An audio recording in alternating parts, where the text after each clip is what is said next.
Y2K가 와서 난리가 난다고 했던 적이 엊그저께 같습니다. 그리고 뉴 밀레니엄이 온다고 난리가 났었죠. 그런 날이 엊그저께 같은데 벌써 12월 말일을 맞았습니다. 우리가 지나온 1년 동안을 돌아볼 때에 정말로 하나님 앞에 감사할 밖에 없습니다.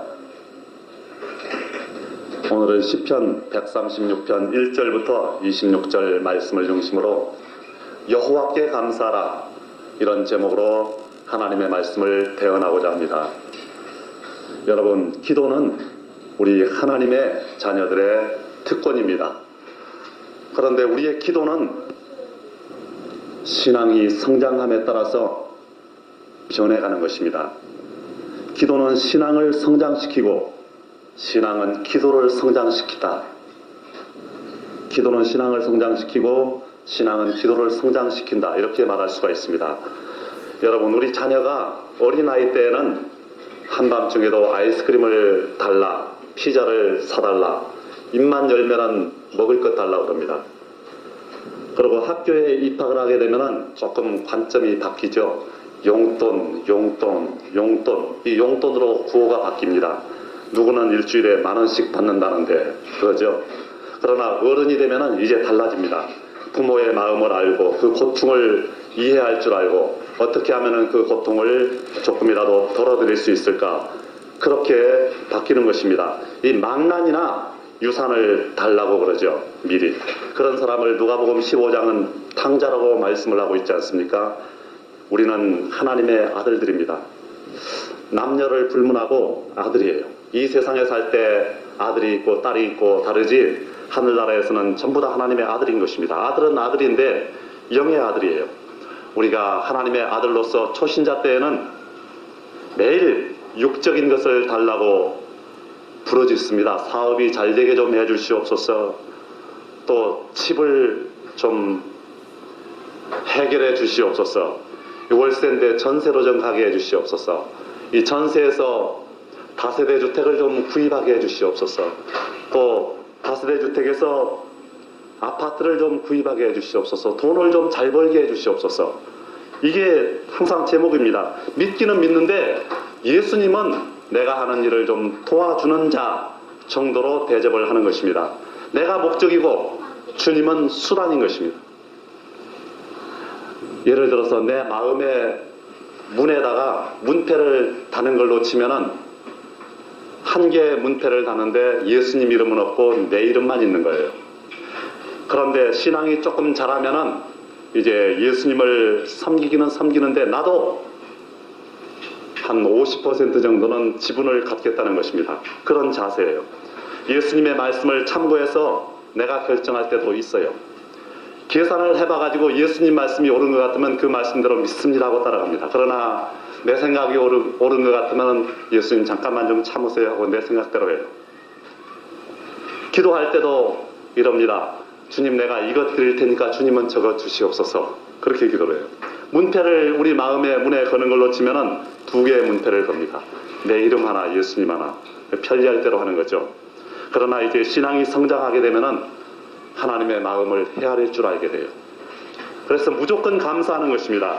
어느 유명한 목사님이 설교를 하는 것을 들었는데, 자기가 개척교회를 할 때에 새벽마다 다른 교회 다니는 장로님이 와서 기도를 하더랍니다.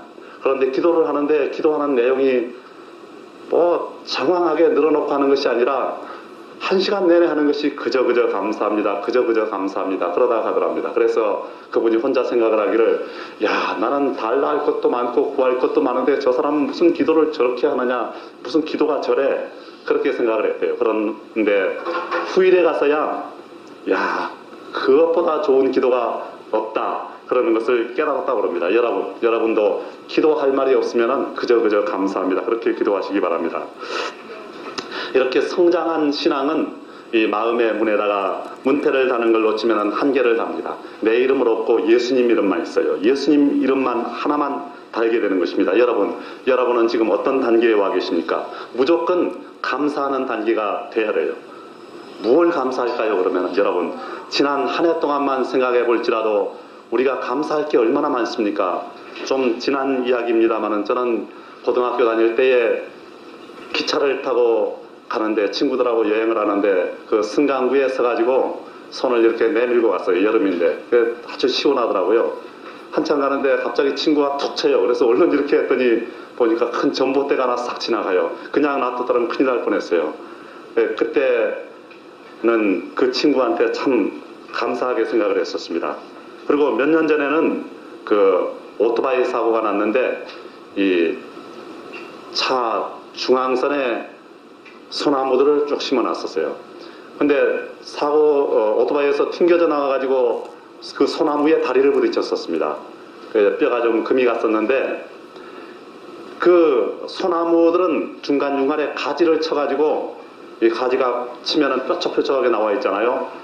만약에 거기에 얼굴이 부딪혔으면 어떻게 됐었을까? 가끔 그거를 생각하면 아주 끔찍해요.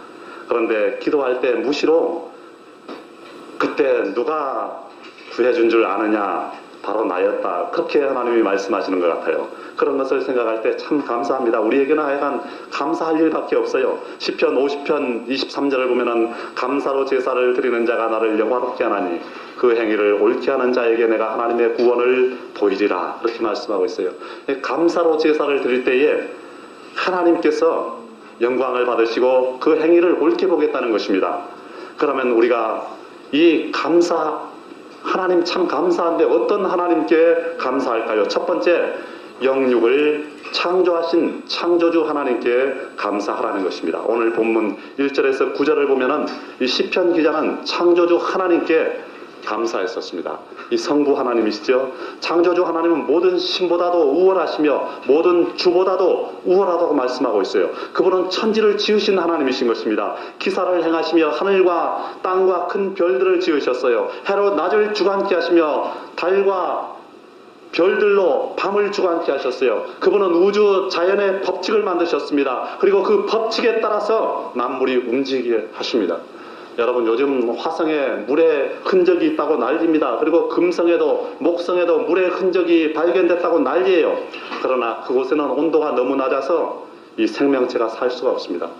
그런데 이 지구는 생물이 살기에 가장 알맞은 조건이 갖추어져서 이 생명체가 사는 것입니다. 이 태양으로부터 거리가 딱 지구만큼 돼야만, 그만큼 떨어져 있어야만 생명체가 살 수가 있다는 거예요. 이 놀라운 일 아닙니까?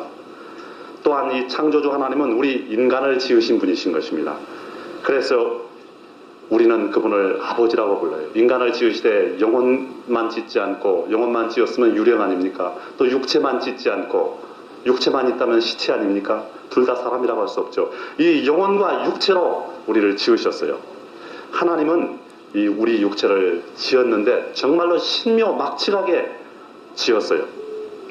육체는 이 전자동 냉온방 조절장치라고 합니다. 하루 평균 2500칼로리의 열을 발생을 시킨대요.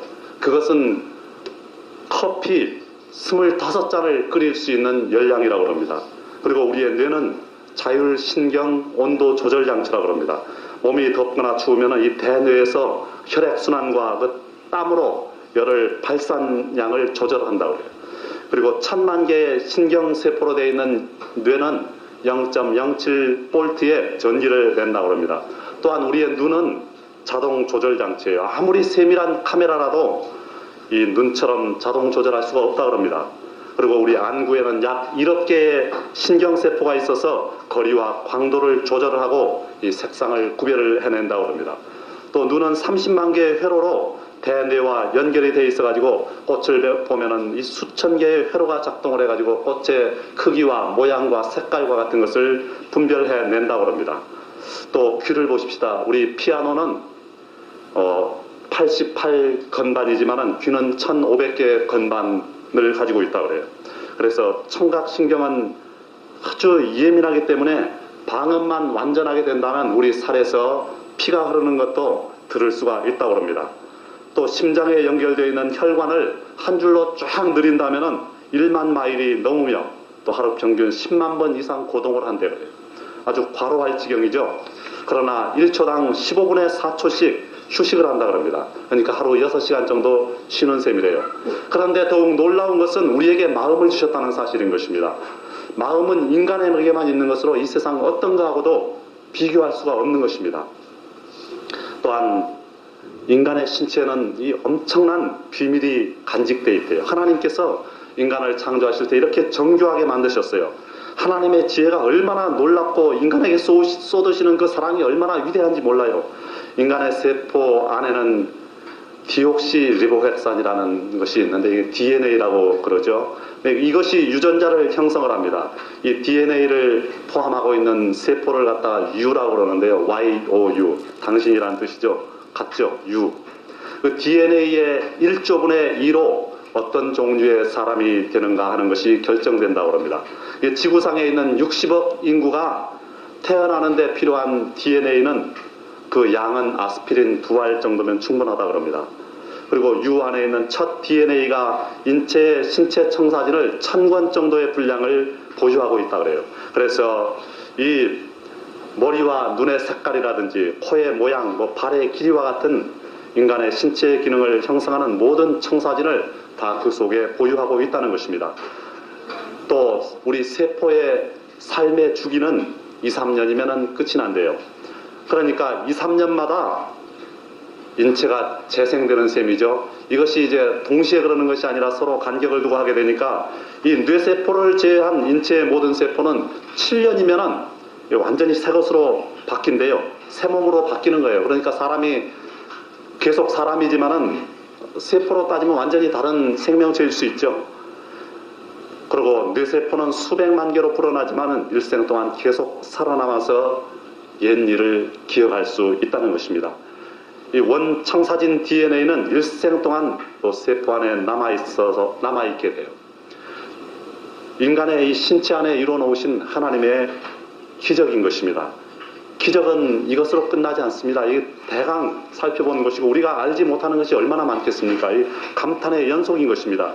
여러분 시편 94편 9절을 보면은 귀를 지으신 자가 듣지 아니하시랴 눈을 만드신 자가 보지 아니하시랴 그런 말씀이 있습니다. 우리의 귀를 하나님이 지어놓으신 것은 하나님이 들을 수 있다는 거예요.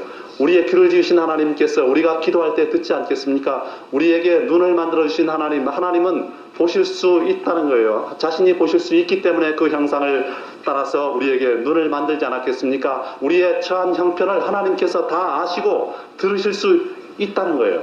그러므로 우리가 기도할 때 우리의 기도는 공중에 흩어져 버리는 것이 아니고 그 기도를 들으시고 하나님이 분명코 응답해 주실 능력이 있고 응답해 주실 의향이 있고 의사가 있다는 것입니다. 여러분 요즘 자살 사이트가 인터넷에서 유행한다고 합니다.